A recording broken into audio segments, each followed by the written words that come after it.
Assalamualaikum, selamat siang.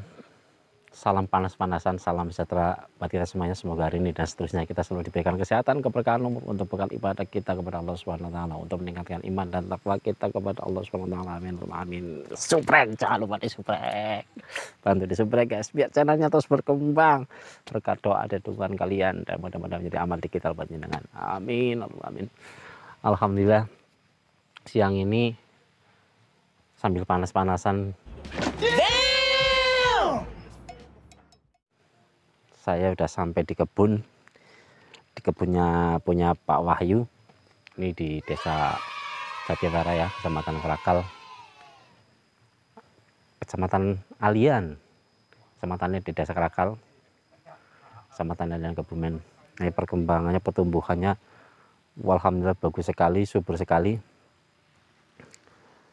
Ini tanaman 2 musim guys, yang ini ya. Khusus yang ini 2 musim, sampai ini 2 musim, terus yang bawahnya lagi nih 1 musim jalan. Luar biasa sekali melihat perkembangan juga perawatannya beliau sehingga bisa bertumbuh pesat seperti ini ya. Sangat luar biasa, ini patut ditiru dan dicontoh guys. Jadi nggak tanggung-tanggung, kita kalau mau mengerjakan sesuatu jangan tanggung-tanggung. Nah seperti ini hasilnya sangat-sangat menggembirakan sekali atau sangat memuaskan sekali. Coba Anda bayangkan kalau kita tiap hari di kebun melihat tanaman-tanaman porang kita tumbuhnya seperti ini. Sangat luar biasa, adem sekali guys. Nah ini bisa buat referensi jenengan. Pak Wahyu tidak menyerah dengan keadaan, tidak terpengaruh atau terprovokasi oleh keadaan, yaitu dengan keadaan atau berita-berita hoax yang bilang porang gak laku, terus nanti porang ke depannya bagaimana. Pak Wahyu nggak terpengaruh sama sekali, bahkan malah beliau tambah giat lagi untuk merawat tanamannya hingga hasilnya seperti ini. Boleh dari rumput sedikit pun nggak ada. Sombong amat. Karena saking perhatiannya beliau dengan tanamannya. Ya inilah wujud ikhtiar beliau sambil diniatkan tafakur ibadah ya kepada Allah. Ya nanti juga hasil tidak akan membohongi. Manjada wajada, seperti itu. Siapa yang bersungguh-sungguh pasti akan berhasil. Ini salah satu hadiah dari Allah berkat ikhtiar Pak Wahyu sendiri. Oke, nanti kita ngobrol sama Pak Wahyu. Beliau lagi ngopi di kandang sana. Wah, indah sekali kan, di tengah-tengah kebun, di tengah pegunungan. Dia memiliki saung, nanti di dalamnya mau dikasih kambing. Kotorannya nanti bisa dibuat pupuk. Nah, mantap sekali kan. Oke, yuk kita next video buat ngobrol sama Pak Wahyu, minta waktunya. Assalamualaikum warahmatullahi wabarakatuh. Selamat siang, ini alhamdulillah sudah berada di saung ya Wahyu, adem, panas, dan bikin betah dan nyaman di sini. Terima kasih ya Wahyu. Assalamualaikum. Waalaikumsalam warahmatullahi wabarakatuh. Mau minta waktunya sebentar buat ngobrol-ngobrol dan bagi ilmu nih buat teman-teman pemula atau teman-teman sedulur porang, terutama di keluarga petani porang Kebumen di Kapok, biar tambah wawasan, tambah ilmu, dan juga yang nomor satu tambah semangat lagi untuk berbudidaya porang seperti itu. Ini saya melihat tadi udah kontrol-kontrol ke kebun punya jenengan, itu kan bagus sekali Pak ya. Itu mungkin dari cara perawatan atau mungkin dari waktu penanaman yang tepat, atau mungkin dari tahap awal yaitu pengolahan lahan. Ini saya mau tanya tahap awal dulu, pengolahan lahan ini jenengan bagaimana kok bisa pertumbuhannya lumayan bagus dan sangat bagus malah ini. Kalau ini gimana ini? Assalamualaikum warahmatullahi wabarakatuh. Waalaikumsalam. Pertama-tama untuk anggota Kepok Kebumen semuanya, memang pengolahan lahan yang pertama kali saya olah ya, untuk yang utama saya olah sendiri secara manual, sama ya beberapa orang lah gitu. tapi tetap intinya manual karena saya belum bisa mengandalkan pakai mesin. Memang ada yang nawarin pakai mesin tapi belum bisa ya, karena saya masih ragu-ragu, khawatirnya belum bisa dalam kan gitu. Nah, terus setelah setelah sudah saya olah, digulut, habis digulut Itu dicangkul Pak ya? ya dicangkul manual. Setelah dicangkul itu baru saya siram pakai dolomit. Gitu, ratain saya dolomit. Nah itu baru selang 3 hari baru saya tanamin. Nah Itu pas lagi dolomit itu jenengan dikasih pupuk dulu apa enggak? enggak, langsung saya sawur. Pokoknya Dolomit. fokusnya yang mau saya tanamin mana, saya sebari saja serat gitu, saya dolomit aja udah gitu. Jadi kan nanti kan merata kanan kiri tetap nanti kan gitu. Nah, setelah di dolomit selang 3 hari baru saya, cara orang Jawa itu dikoak lah ya, dikoak baru, nah dikoak terus kalau ibu kasih pupuk baru saya kasih umbinya, Ini bibitnya. yang ini umbi atau katak ini yang 2 musim ini? Untuk yang 2 musim itu dari umbi. Dari ukuran umbi berapa Pak? itu kira-kira ukurannya ada rata-rata 1 kilo itu. Yang awalnya musim kemarin itu saya tanam dari yang 1 kilo isi 60. Berarti ini pas jenengan 1 musim jenengan bongkar gitu. Bongkar terus bikin pengolahan lagi, Ya. terus ditanam lagi. Sebelum saya bongkar ini saya olah dulu. Diolah lagi Ya, gitu. diolah dulu atasnya. Nah, setelah saya olah, saya taburin pupuk itu, kapur dolomit, baru yang bawah saya bongkar langsung. Ketika itu juga langsung saya pindah ke situ. Oh, pantesan gitu guys. Ini jadi punya Pak Wahyu, tanaman 1 musim yang lalu itu tidak didiamkan ya, tidak Ya, didiamkan di karantina. di tanah itu tidak. Jadi sama beliau itu Langsung. dipanen, diangkat dari tanah, terus tanahnya diolah lagi untuk menuju musim berikutnya, seperti itu Pak ya. Iya, betul. Nah ini kok perawatannya sangat luar biasa sekali nih Pak, sampai rumput pun nggak ada satupun ini. Luar biasa nih. Alhamdulillah, karena sehari-hari saya kan memang fokusnya di sini ya. Jadi ya sambil ngontrol ya, ada tumbuh sedikit-sedikit langsung saya cabutin aja secara manual juga gitu. Ini kala teman-teman yang lain pada sedikit bimbang atau bahkan ada yang kecewa karena melihat situasi musim ini untuk hasil pertanian atau harga pasca panen itu kan jauh beda sekali Pak dengan musim-musim 2 tahun yang lalu ya, 2 musim yang lalu. Lah ini kok jenengan tetap semangat aja nih. Ya, Itu berikan motivasi buat teman-teman atau ya sedikitnya support lah buat teman-teman biar bisa mengikuti jejak jenengan, tetap eksis dan tetap semangat gitu. betul Mas. Ketika saya mendengar harga turun, itu pun sebenarnya sempat down, ada rasa down sempat juga.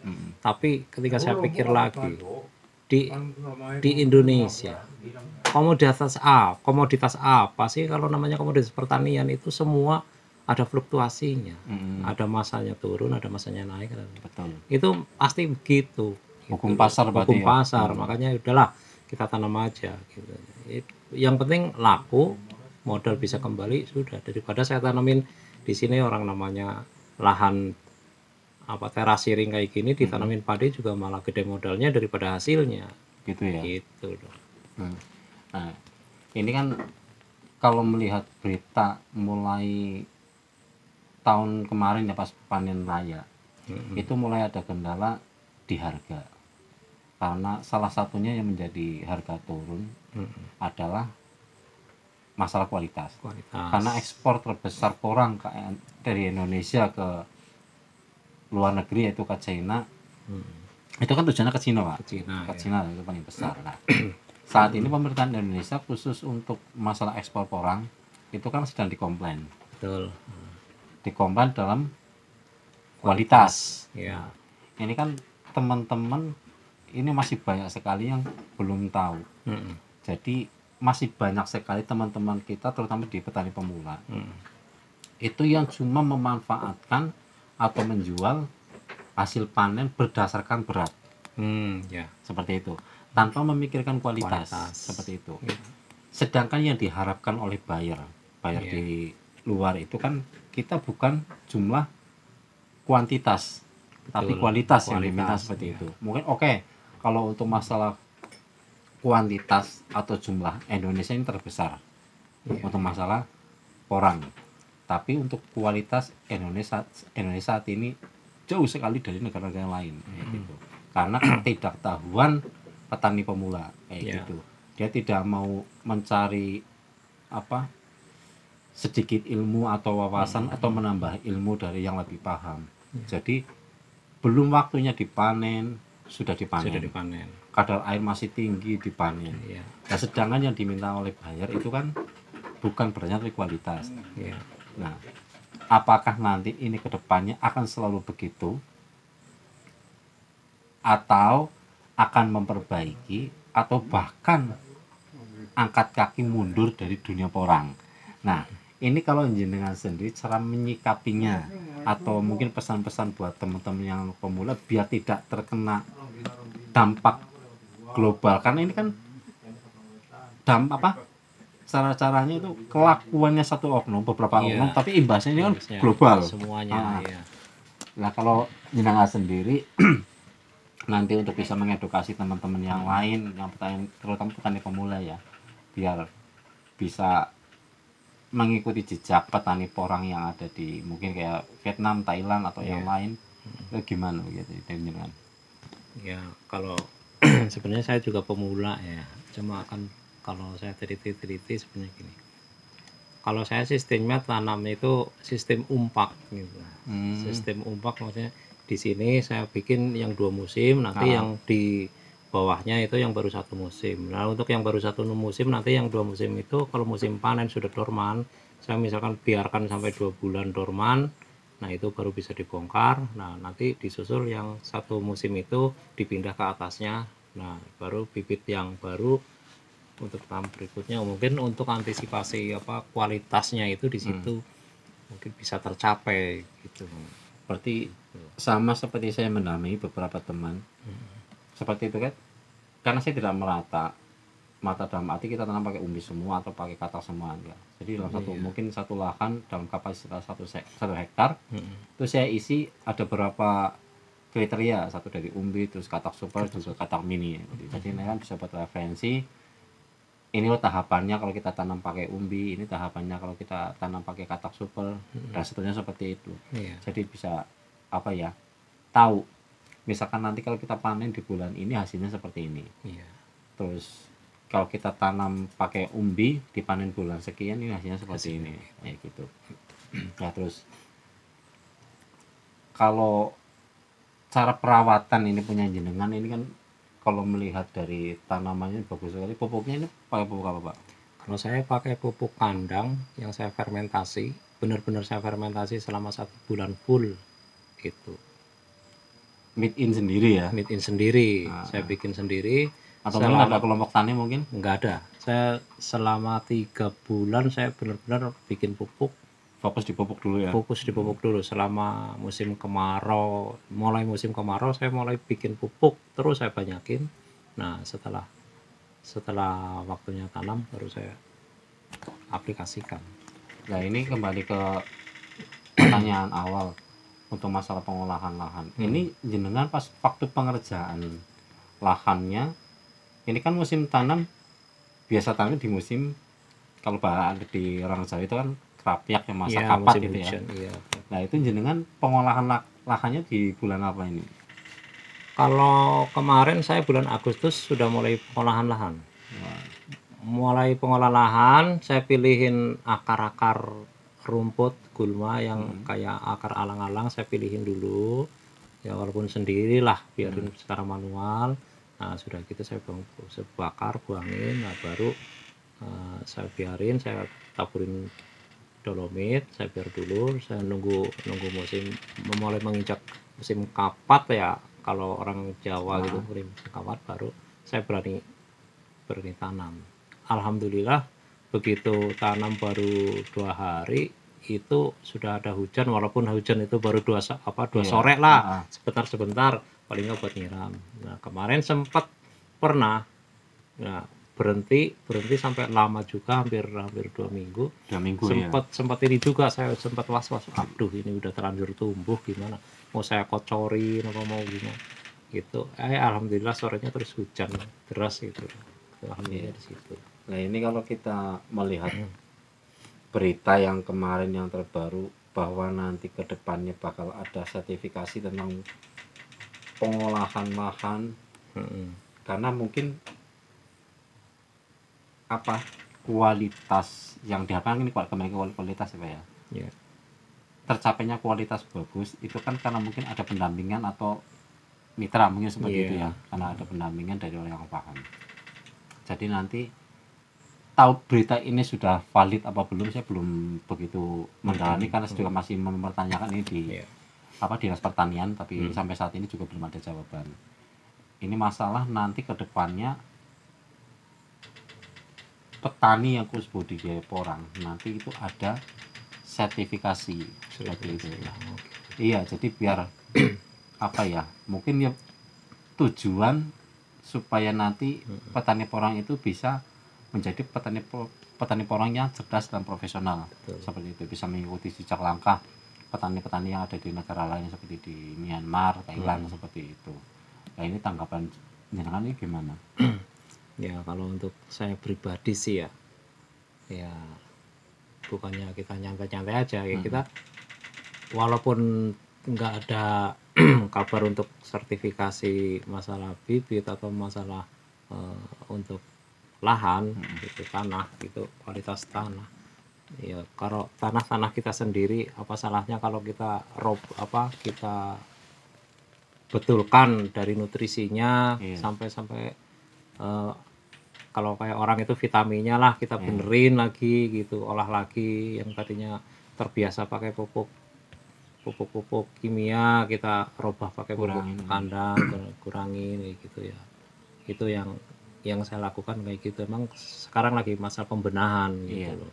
Terus untuk masalah bibit memang terus terang aja, bibit kalau memang belum bener-bener dorman, saya udah ngalamin baru kali ini saya baru ngalamin sih. Dari bibit yang sudah ada jamurnya dibersihin biar kayak apa juga ditanam tetap nanti tumbuh ada jamurnya juga, berimbas juga ya. Iya. Sudah tumbuh lagi bagus-bagusnya udah keluar katak, kalau belum tua itu nanti tetap kena jamur gitu. So, guys, ini tambah ilmu satu lagi masalah di bibit ya. Ini kalau saya ini belum mengalami masalahnya, kalau saya sendiri itu mengambil bibit langsung dari pabrik ya. Jadi benar-benar terjamin. Masalahnya kenapa saya musim ini saya belanja ke pabrik semua, itu pengalaman di musim tahun 2019 saya tanam. Saya belanja online, terus saya belanja di kabupaten sebelah. Itu banyak sekali, kalau di luar provinsi malah saya kena tipu 2 kali Pak. Itu di Kabupaten Jawa Barat sama di Sumatera. Itu saya kena tipu 2 kali. Ya itu kesalahan saya karena saya belum kenal dengan akun tersebut sehingga saya main transfer, begitu uang ditransfer ternyata saya udah main percaya aja lah. Iya, akhirnya uang saya hilang, udah nggak apa-apa. Untuk yang kedua, musim kedua saya sama Jawa Barat tertipu, masih online. Nah, akhirnya saya kapok, terus berhenti saya belanja online. Tidak semuanya penjual online seperti itu. Itu hanya oknum. Betul. Tapi kan yang namanya waspada juga harus menjadi prioritas seperti itu. Nah, apalagi kalau kita belanjanya di rekan sendiri, atau di kamu sendiri, atau di kelompok sendiri. Betul. Itu bisa saling membantu ya malah ya. Betul. Tapi dengan catatan, yaitu tadi yang beliau katakan bahwa bibit berjamur nanti ujung-ujungnya ditanam dan tumbuhnya pasti ada jamurnya lagi. Yaitu karena kurang perhatian dan kurang pengetahuan. Kalau kita panen sebelum waktunya dipanen atau belum benar-benar dorman, imbasnya seperti itu. Jadi bisa digarisbawahi, kita panen katak itu yang benar-benar harus dorman atau ripah. Katak maupun umbi ya. Maupun umbi seperti itu ya Pak ya. Nah, ini untuk menghadapi situasi seperti ini karena masih di suasana pandemi ya, pandemi akhir, mudah-mudahan ini sudah berakhir Pak, pandemi, biar kita bisa beraktivitas atau melakukan aktivitas yang lain. Kiat-kiat lagi nih buat petani yang masih ragu, karena ini kan banyak sekali yang mundur Pak. Ya. Banyak sekali Ya. petani yang mau mencoba tapi mundur karena melihat yang buat referensi adalah harga. Ya. Dulu katanya kalau tanam sekian hasilnya sekian, dapat ini dapat itu. Nah ternyata baru berjalan 2 musim mereka pantau di media sosial, ternyata harganya sudah seperti ini. Akhirnya pada mundur kayak gitulah. Biar tetap semangat dan tidak goyah, ada pesan dari Nanan gimana? Ya. Mungkin kalau yang banyak juga yang mundur itu mungkin karena yang petani-petani dadakan mungkin kayak gitu, yang instan kayak gitu ya. Kalau yang udah lama, apa istilahnya, yang benar-benar tulen, petani tulen, mungkin dari dulu juga sudah pernah ada yang mengenal porang, udah pernah jual porang yang harganya mungkin di bawah, mungkin sampai dari mulai 2000, 1000 malah gitu. Itu udah nggak kaget. Nah sekarang kalau sampai misalkan harga sampai 5000 sebenarnya udah kemajuannya udah sangat tinggi gitu loh. Dikalkulasi pun sebenarnya udah ada untung, asal ya kita juga ikut terjun gitu, membagiin juga, ikut terjun merawat. Kalau serba semuanya dari menggunakan orang lain ya memang tipis. Itulah. Pupuk beli, tenaga kita mengandalkan orang lain. Ya. Kita pupuk terus terang aja, bahan mentahnya aja beli dari mungkin buat fermentasi mungkin kohenya, ya kohenya saya beli memang. Terus ya kapurnya juga beli. Ya emang bahan-bahannya aja lah yang beli. Tapi semuanya untuk jadi proses fermentasinya ya kita kerjakan sendiri gitu. Tapi kan ini mantap sekali, jenengan ini kedepannya kan berarti benar-benar serius. Tidak hanya mau mencoba saja. Ini buktinya di tengah-tengah ladang jenengan di kebun porang Anda membangun kandang kambing sebesar dan semewah ini. Bagi saya mewah sekali kalau kandang kambing seperti ini Pak. Ini kan sangat biasa. Masih ada yang lebih mewah Mas. Ini masih sederhana, masih ada yang lebih mewah. Ya mungkin kalau kandang kambing di pusat kota kayak pos ternak khususnya kayak di Garut mungkin iya. Tapi ini untuk kalangan kita, lingkup kita di kabupaten kecil, ini kan sangat luas sekali, apalagi ini posisi di tengah sawah seperti itu. Masalahnya begini, dari umur sekarang saya itu ya udah mulai lanjut usia. Umur berapa sekarang Pak? Sudah 50 ke atas lah. Wah. Mau kapan lagi mau terjun di kampung itu, mau nunggu tua sudah tak berdaya lah, mau gimana? Kapan mau bisa jalan? Kayak gitu. Makanya ini ya sekaligus ya sambil beternak, sambil bercocok tanam, ya mudah-mudahan lah kedepannya bisa ya buat sehari-hari gitu bahasanya gitu. Sambil di tafakur ya Pak ya, ibadah. Betul kan. Ngopeni ternak, ngopeni makhluk Gusti Allah sing ibadah. Tandur ngagumi ciptaan Gusti Allah lewat tanduran ya masyaallah sing ibadah. Wis pokoke ngono kuwi guys. Mulane aja kelalen, jaga sholat, perbaiki sholat, perbanyak sholat, ngaji setiap hari walaupun cuma setiap satu ayat janganlah ditinggalkan, biar hidup dan urusannya semakin berkah. Pikiran kalau hati nol kemlungsung nyala guys, seperti itu. Saya tadinya kerja di proyek, saya alamin kerja di proyek. Sebelum menjadi petani porang di sini saya kerja di proyek. Memang selagi kerja ya lumayan dapat, kalau gajian ya lumayan, tapi begitu pulang kampung nanti mau berangkat lagi cari utangan. Kan kayak gitu terus. Saya mikir juga, ini kapan saya majunya, ngumpulin buat modal nggak kumpul-kumpul, buru-buru bisa kumpul. Mau berangkat kerja lagi aja harus ngutang lagi. Ya udahlah, mendingan di kampung aja. Memang kalau namanya sekarang lagi merintis ya pahit, yang benar-benar pahit, perih gitu. Itu berjuang dari awal Pak ya. Bapak talas lah saya. Itu yang ya pola pikir saya sih ke situ. Kapan lagi, masa mau benar-benar udah nggak berdaya baru di kampung, ya repot nanti. Iya betul. Ya mungkin siang ini sampai di sini dulu. Lain waktu kita sambung lagi sambil melihat perkembangannya nanti 1 bulan atau 2 bulan lagi, bagaimana perkembangannya yang tanaman tahun ini. Terima kasih atas waktunya Pak Wahyu, mudah-mudahan bermanfaat dan banyak ilmu yang diserap oleh teman-teman kita yang pemula juga yang lain, terutama saya pribadi. Pokoknya simak terus videonya, mudah-mudahan bermanfaat. Salam dari Kapten Perang Kebumen, konsepannya mantap. Terima kasih Pak.